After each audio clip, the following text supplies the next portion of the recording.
در حقیقت اس سے اشارہ اس بات کی طرف مقصود ہے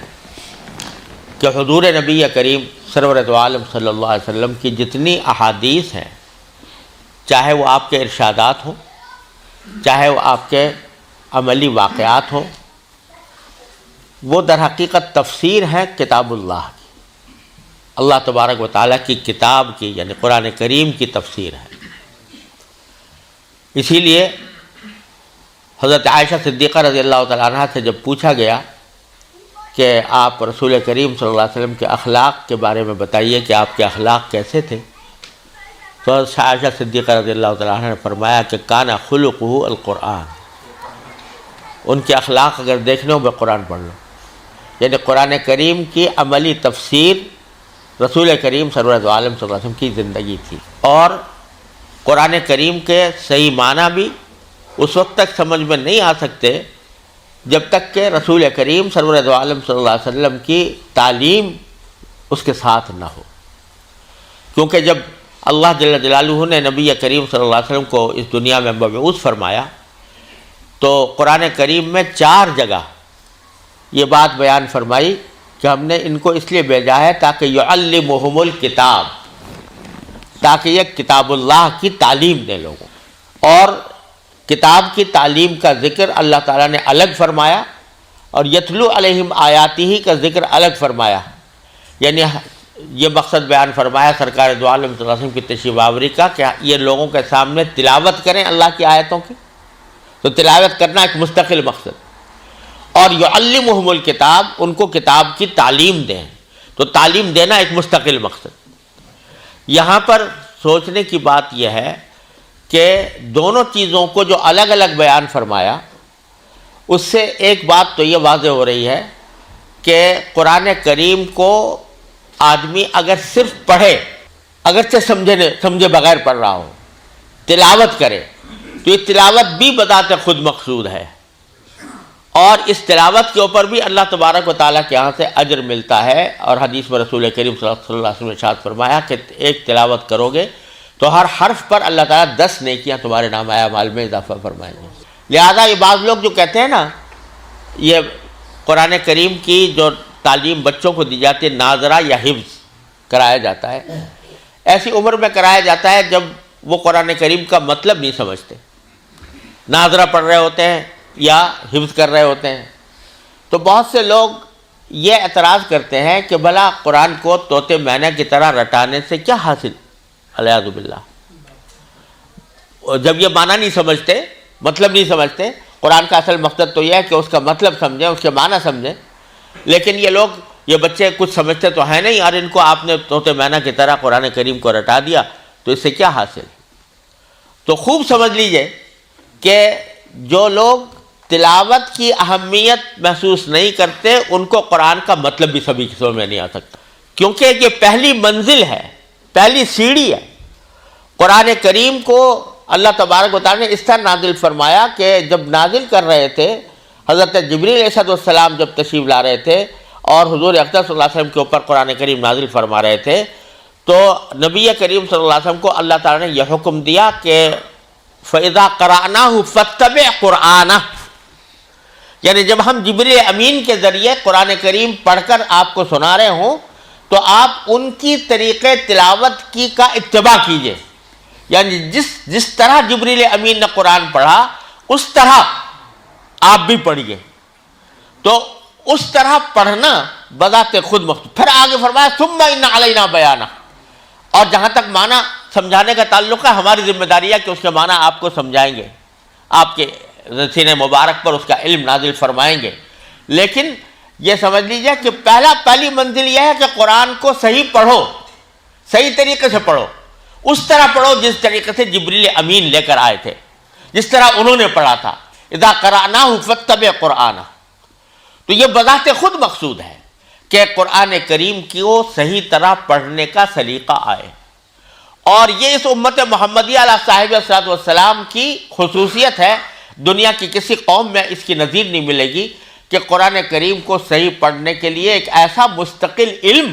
ایجاد کر دیا جس کی کوئی مثال کسی مذہب میں، کسی ملت میں، کسی قوم میں نہیں ہے، اور وہ ہے علم تجوید۔ علم تجوید، تجوید کے ذریعے یہ بتایا جا رہا ہے کہ کون سا حرف کس طرح نکلے گا، کس مخرج سے نکلے گا، کہاں سے نکلے گا، کیا اس کی صفات ہوں گی، کس طرح نکالا جائے گا. یہ علم تجوید کا بنیادی مقصد ہے. اس کی کوئی یہ بتا دیا کہ جتنے حروف ہیں قرآن کریم میں 29 حروف ہیں، تو اس 29 حروف میں سے ہر حرف کو نکالنے کا، ادا کرنے کا کیا طریقہ صحیح ہے، یہ علم تجوید میں مدون کر دیا گیا ہے. دنیا کی کسی زبان میں آپ کو یہ بات نہیں ملے گی کہ اس میں بتا دیا کہ عین کہاں سے نکلے گا اور غین کہاں سے نکلے گا اور سا کہاں سے نکلے گی اور صاد کہاں سے نکلے گا، کس طرح نکلے گا. اس کو مدون کر دیا اور اس کی عملی تربیت دے دی. دنیا کی کسی زبان میں آپ کو اس کی نظیر نہیں ملے گی کہ آج انگریزی زبان اتنی عالمی زبان بن چکی ہے، لیکن کوئی اگر اس میں یہ بتائے کہ بھئی یہ جو حروف ہیں ٹی کہاں سے نکلتا ہے اور ڈی کہاں سے نکلتا ہے اور کس طرح اس کی ادائیگی کا صحیح طریقہ کیا ہے، کوئی اس کو مدون طریقے سے بتا نہیں سکتا. لیکن مسلمانوں نے، امت مسلمہ کو اللہ تعالیٰ نے توفیق دی کہ علم تجوید کے ذریعے قرآن کریم جس طرح جبریل امین نے پڑھا تھا اسی طرح پڑھنے کا سلسلہ 1400 سال سے آج تک چلا آتا ہے. الحمدللہ پورے اطمینان کے ساتھ کہا جا سکتا ہے کہ جو علم تجوید کی پابندی کے ساتھ قرآن پڑھتا ہے وہ اس طرح پڑھتا ہے جس طرح جبریل امین لے کر آئے تھے، جس طرح انہوں نے پڑھا تھا. لہذا پڑھنا بذات خود مقصود ہے. یتلو علیہم آیاتہ، اور اس کے ذریعے قرآن کریم کی یہ پہلی سیڑھی ہے. اور جو یہ پہلی سیڑھی طے نہیں کرتا، صحیح طریقے سے اس کو پڑھنا نہیں آتا اور غلط پڑھتا ہے، وہ کبھی اس کے معنی بھی صحیح نہیں سمجھ سکتا، اس کا مفہوم بھی صحیح طریقے سے نہیں سمجھ سکتا. لہذا پہلی سیڑھی یہ ہے. اور یہ جو ہمارے مدارس میں کوشش کی جاتی ہے کہ بچے کو شروع سے ناظرہ پڑھوایا اور حفظ کروایا، یہ اس وجہ سے کہ اس کی عمر اس کام کے لیے موزوں ہے کہ وہ اس کو نسبتاً آسانی سے یاد کر سکتا ہے. جب وہ یاد کر لے گا، قرآن ایک مرتبہ اس کے سینے میں بیٹھ جائے گا، اس کے بعد پھر جب آگے پڑھے گا تو قرآن کریم کے انوار و برکات اس کو حاصل ہوں گے. اس لیے مکاتب کے اندر اس کا اہتمام کیا جاتا ہے. بہت سے لوگ اس کو کوئی علم ہی نہیں سمجھتے. مجھے یاد ہے کہ میرے بھائی مولانا محمد رفیع عثمانی صاحب، اللہ تعالیٰ ان کو حیات طیبہ عطا فرمائے، وہ جب حفظ کر رہے تھے، میں تو حفظ کرنے سے محروم رہا، لیکن میرے بھائی، بڑے بھائی حافظ تھے، حفظ کر رہے تھے. تو جب کوئی پوچھتا کہ آپ کیا تعلیم حاصل کر رہے ہیں، تو وہ جواب میں کہتے کہ میں قرآن کریم حفظ کر رہا ہوں. تو بعض لوگ سوال کرتے تھے اس وقت کہ نہیں ہم آپ پوچھیں تعلیم کیا حاصل کر رہے ہیں. مطلب یہ کہ حفظ کرنا کوئی تعلیم حاصل کرنا ہی نہیں تھا ان کے نظر میں. تو وہ سمجھتے تھے کہ یہ کوئی تعلیم کا حصہ نہیں ہے. لیکن مسلمان کی تعلیم کا پہلا حصہ یہ قرآن کریم کا، چاہے ناظرہ ہو چاہے حفظ ہو، یہ سب سے پہلا حصہ ہے. اور مدارس میں الحمدللہ سب سے پہلے اس کا اہتمام کیا جاتا ہے. دوسری بات جو بیان فرمائی اللہ تبارک و تعالیٰ نے نبی کریم سرور عالم صلی اللہ علیہ وسلم کے بارے میں، وہ یہ کہ دوسرا کام آپ کا یہ ہے تلاوت آیات، اور دوسرا یعلمہم الکتاب، کتاب کی تعلیم دیں، یعنی قرآن کی تعلیم دیں. اب ذرا یہاں سمجھنے کی بات ہے کہ کس کو تعلیم دیں. آپ کے زمانے میں جو صحابہ کرام موجود تھے، حضرت صدیق اکبر، فاروق اعظم، حضرت عثمان غنی، حضرت علی مرتضیٰ رضی اللہ تعالیٰ عنہ اجمعین، اور سارے صحابہ، ان میں سے کون سا ایسا تھا کہ جو عربی نہ جانتا ہو؟ کوئی تھا جو عربی نہ جانتا ہو؟ قرآن عربی میں نازل ہوا تھا، عربی زبان سے سب واقف تھے، اس کا جو ظاہری مفہوم ہے وہ سب سمجھتے تھے. لیکن کہا یہ جا رہا ہے کہ ہم نے آپ کو اس لیے بھیجا تاکہ آپ کتاب کی تعلیم دیں ان لوگوں کو، یعلمہم، صحابہ کرام کو تعلیم دیں کتاب کی. اس سے پتہ چلا کہ صرف ترجمہ جان لینا قرآن کریم کا یہ کافی نہیں ہے. قرآن کریم کو سمجھنے کے لیے اور اس کے حقائق و معارف پر مطلع ہونے کے لیے، اس سے احکام مستنبط کرنے کے لیے صرف اتنی بات کافی نہیں ہے کہ آدمی ترجمہ تو جانتے تھے. صدیق اکبر بھی جانتے تھے، فاروق اعظم بھی جانتے تھے، سعد بن ابی وقاص بھی جانتے تھے رضی اللہ تعالیٰ عنہ اجمعین. لیکن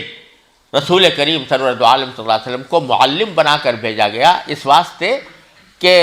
اللہ تعالیٰ کی سنت یہ ہے کہ کسی بھی علم و فن کو حاصل کرنے کے لیے تنہا کتاب کبھی کافی نہیں ہوتی. کوئی بھی علم و فن لے لو،